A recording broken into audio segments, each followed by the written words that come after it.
Dubai অনূর্ধ্ব-19 Asia cup শুরু আজ।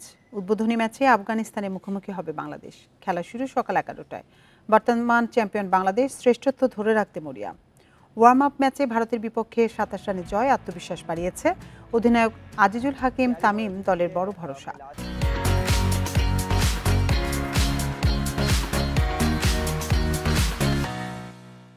প্রস্তুতি ম্যাচে 75 রান ও 4 উইকেট নিয়ে আলো কাড়েন। মূল লড়াইয়েও তামিমের কাছে অলরাউন্ড পারফরম্যান্সের প্রত্যাশা। বি গ্রুপে বাকি দুই প্রতিপক্ষ শ্রীলঙ্কা ও নেপাল। আফগানদের হারিয়ে সেমির পথে এগিয়ে থাকার লক্ষ্য টাইগার যুবাদের।